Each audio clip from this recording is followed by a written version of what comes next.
Kelly Swan, mother and elementary teacher.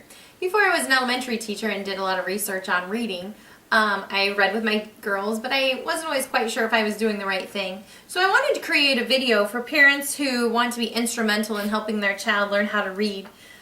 I'm going to show you two ways. First, the wrong way of how to read with your child, and then the right way of how to read with your child. So we're going to practice the wrong way, how not to read with your child. All right, let's go. Come on. Hurry up. I don't know why we have to do this reading homework. Jeez. Come on.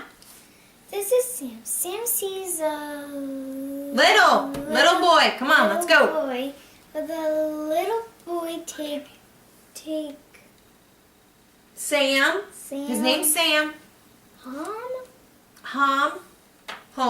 Sam home. No, the little boy licks. That's likes. Come on. Freeze. Okay, that is not the way how to read with your child. First of all, it makes them feel insecure. They do not want to keep reading. It's not fun. It's not engaging. They begin to associate reading with a negative thing, and we do not want that to happen. Reading should be fun and important in their lives.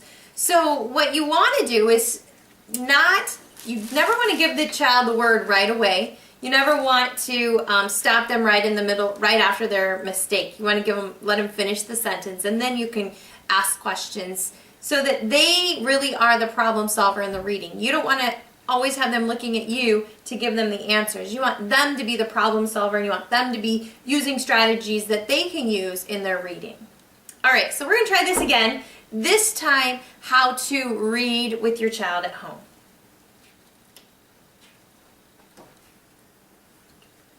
Oh, this book is about Sam, huh?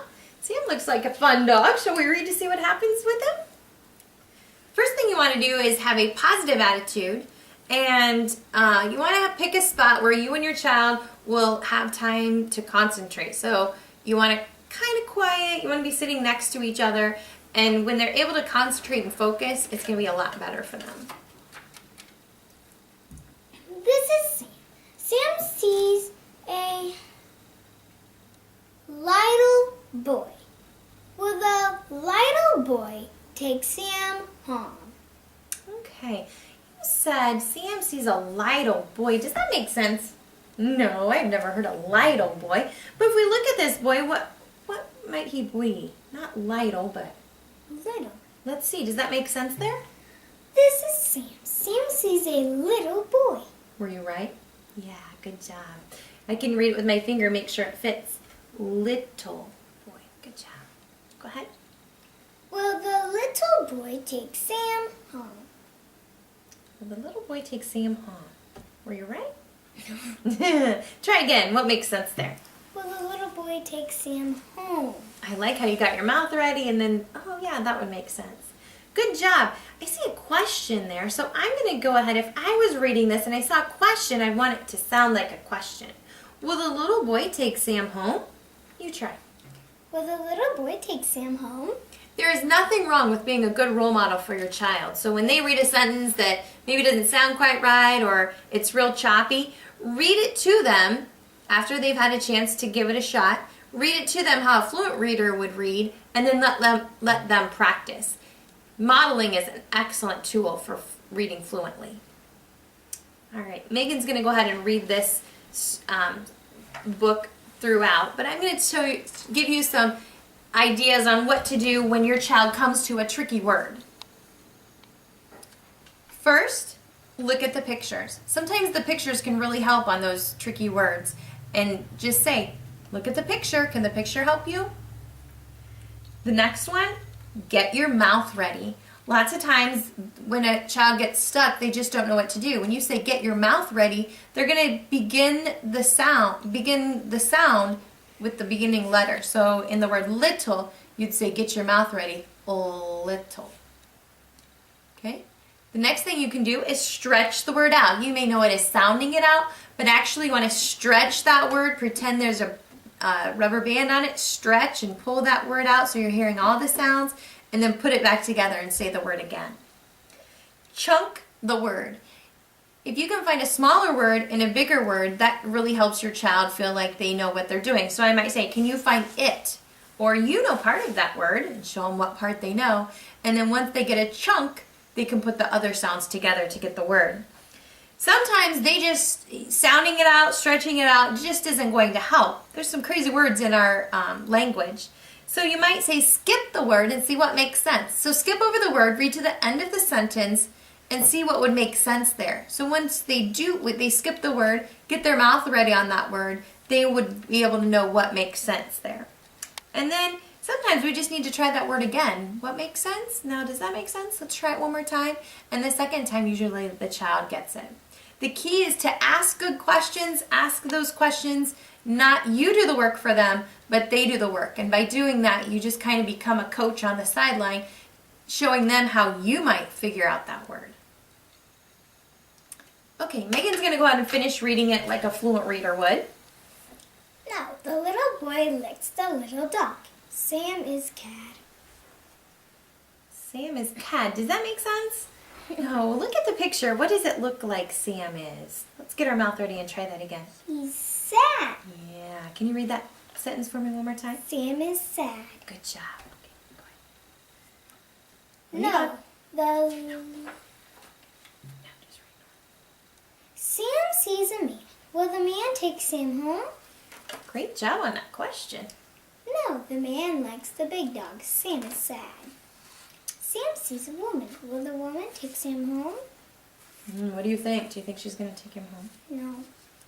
Another thing you can do when your child is reading is to stop and ask them questions throughout the book, really making sure that they get that understanding as they're reading. No, the woman likes the brown dog. Sam is sad.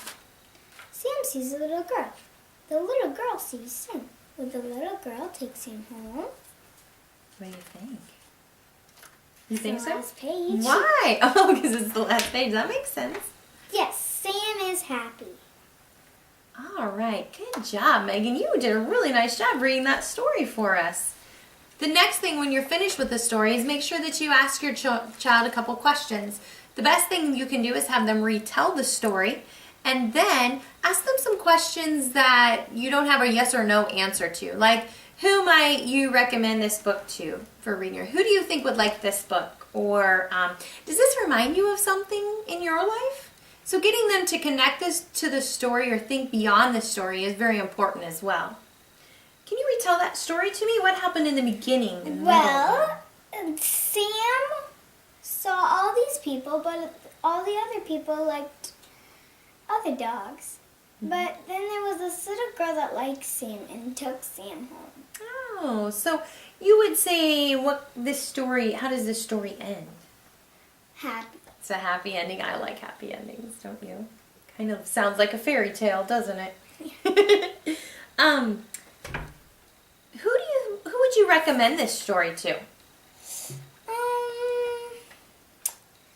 Sam in our class, since his name is Sam. Yeah, he'd probably be interested in it. I would recommend this to Haley because she loves animals, and I know she'd like this book too. Yeah. Okay. This is my daughter Megan, and I'd like to thank her for being a part of our reading today. I just want you to remember as a parent, there's some other things you can do when you're reading with your child. You can go to the library and get books on tape for them to listen to.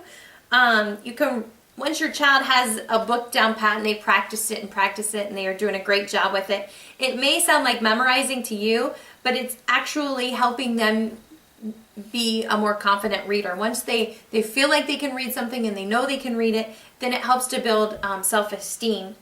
So have them read it to a pet or to dolls, or call grandma or grandpa on the phone and have them read it over the phone.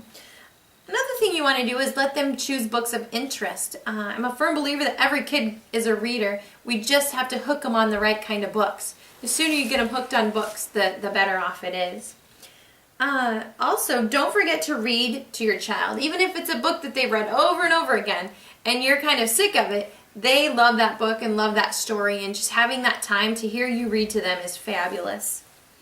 Finally, throughout the day, show how reading is important to you. When you're cooking and following directions, show them how much you appreciate reading. Or when you Google something and you learn some new information or learn how to do something, make sure you point out that it was because you were able to read that made that possible. The most important thing I can say is, as a parent, just treasure these times that you have with your child when you're reading with them and to them. It's just a short amount of time, really, in the long run, that you will have to spend with them, and I just hope it's a positive experience. So I hope this was helpful in helping you to learn how to read with your child at home, and happy reading!